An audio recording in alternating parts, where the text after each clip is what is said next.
नमस्कार साथियों, फिर से एक बार अमित शाह बिहार में आए और बिहार के लोगों को बेवकूफ़ बनाकर चले गए। जरा सोचिए ना, कितना दुख का बात है। इस देश के जिसे तड़ीपार अमित शाह को गृह मंत्री कहा जाता है, वो तड़ीपार जी आते हैं बिहार में और भाषण में क्या करते हैं। जो व्यक्ति पिछले 20 सालों से सत्ता में नहीं है, उसका नाम लगभग अपने भाषणों में 20 से 30 बार लेते हैं। जरा सोचिए, पिछले 20 सालों से बिहार में कौन है? नीतीश कुमार हैं, उसके साथ कौन है? बीजेपी के लोग हैं। यानी कि 20 सालों से लगभग एनडीए की सरकार है। लेकिन जब अमित शाह बिहार दौरे पे आते हैं तो लालू यादव को घेरते हैं, लालू यादव के परिवारवाद की बात करते हैं। अब जरा सोचने वाला बात है कि लालू यादव के बेटा की बात करते हैं, उनके बेटे की बात करते हैं, उनके पत्नी की बात करते हैं। हम जरा पूछना चाहते हैं अमित शाह जी से, अमित शाह जरा बताइए, क्या जय शाह आपका बेटा नहीं है? तो फिर जो आप दूसरे के परिवारवाद पर सवाल खड़ा कर रहे हैं, तो आपको कहीं ना कहीं अपने परिवार पे भी सोचना चाहिए। नहीं तो आप इस बात को कबूल कीजिए कि जय शाह आपका बेटा नहीं है। अगर आपका बेटा है तो आप भी परिवारवाद में शामिल हैं। आपके बेटे का क्या योग्यता है कि आप बीसीसीआई का अध्यक्ष बना दिए? क्या जानते हो क्रिकेट के बारे में? तो फिर जब आप खुद भ्रष्ट हैं, आप खुद परिवारवाद के शिकार हैं, आप खुद मानसिक रूप से ग्रसित हैं और आपको यहाँ तक सही से हिंदी बोलने नहीं आता है। अब जरा सोचिए ना, हमारे बिहार के लोग कितने बेवकूफ़ बन जाते हैं। जिस अमित शाह को सही से जो है बोलने नहीं आता है हिंदी, जो आदमी नोट देख करके पढ़ रहा हो, जिस आदमी को यहाँ की राजनीति समझ नहीं है, यहाँ की जो असली मुद्दा है वो समझ नहीं है, वो आदमी पढ़ पढ़ के बता रहा है कि क्या यहाँ के लोगों की ज़रूरत है, क्या चाहिए। इस आदमी ने बार बार जिक्र किया कि लालू यादव के समय में ये हुआ ये हुआ। अरे भाई, आप ये क्यों नहीं जनता को बता रहे हैं कि आपके सरकार में जनता को आपके सरकार से क्या लाभ हुआ? आप जो है गोपालगंज की सभा में कह रहे थे 1,17,00,000 लोगों को शौचालय दिए। माताओं बहनों जोर से ताली बजाइए, जबकि फिर भी कोई माताएं बहनें ताली नहीं बजा रही थी। जरा सोचिए, कितना हास्यास्पद बात है कि आप जो है भाषण दे रहे हैं, कोई ताली बजाने को तैयार नहीं है। अरे अब क्या काम किए साहब?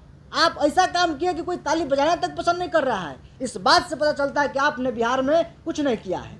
बिहार के लोगों ने विशेष राज्य की दर्जा मांगते मांगते थक गए, उनका मुंह बंद हो गया। लेकिन आप विशेष राज्य का दर्जा नहीं दिए।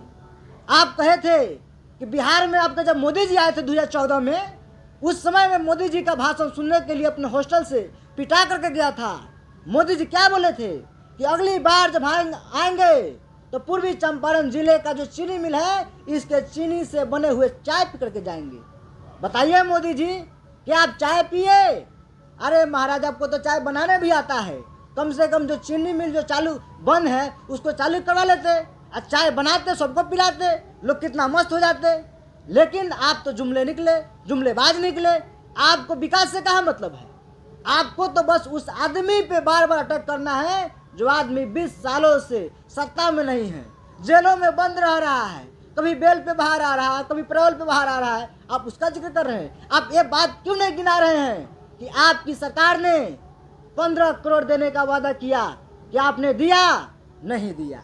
आपके सरकार ने हर साल 2 करोड़ नौकरी देने का वादा किया, क्या आपने दिया? नहीं दिया। तो आपने दिया क्या? घंटा। आपके सरकार ने, आपके मोदी जी ने झाड़ू उठाया, पूरे देश के नेता झाड़ू उठाए कि पूरे देश को स्वच्छ बनाएंगे, साफ बनाएंगे। अरे देश को छोड़ दीजिए, हम बिहार की राजधानी पटना की बात करते हैं। क्या पटना स्वच्छ हुआ? पटना की गलियों में घूमिए, आप घूमेंगे नहीं। आप तो 5 स्टार में मजा लेने वाले लोग हैं। आप कहाँ गली में घूमेंगे? अगर आप किसी पटना की गलियों में घूमेंगे तो आपको बिहार की गंदगी और बिहार की भ्रष्ट व्यवस्था दिखेगी। कितनी ज़्यादा गंदगी है बिहार के गलियों में, ये आपको दिखाई नहीं देगा। आप जो है सिर्फ 603 करोड़ रुपया जो है नीतीश कुमार की सरकार ने स्वच्छता के नाम पे पास किया 2022-23 में, ताकि बिहार में स्वच्छता लाया जाए। अरे भाई, जब राजधानी ही स्वच्छ नहीं है तो गांव को क्या स्वच्छ कीजिएगा? लोहिया स्वच्छ मिशन के तहत जो भी वहाँ पे स्वच्छता मिशन के लिए काम किया जा रहा है, क्या सफल है? बिल्कुल सफल नहीं है। तो अब कर क्या रहे? घंटा। तो फिर आप आ करके बिहार के लोग बेवकूफ़ न बना रहे हैं। और सबसे बड़ी बात, बिहार के लोग कितने मूर्ख हैं, कितने बेवकूफ़ हैं कि एक तड़ीपार को सुनने के लिए लोग इतने भीड़ जुटा रहे हैं। लेकिन बाकी आपका क्या विचार है? आप क्या सोचते हैं? क्या सच में मोदी जी बिहार को बदल पाएंगे? जो आदमी जो है एनडीए के साथ, नीतीश कुमार के साथ साठ गांठ करके 20 सालों से सत्ता में काबिज है, कुछ नहीं किया, वो आदमी कुछ कर पाएगा? बिल्कुल नहीं कर पाएगा। वो आदमी इसलिए बिहार में आ रहा है क्योंकि इलेक्शन आ रहा है। इलेक्शन नहीं था, कभी सुने कि मोदी जी आए, कभी सुने कि अमित शाह आए, ये नहीं आएंगे। क्यों? क्योंकि इनको गुजरात का विकास करना है।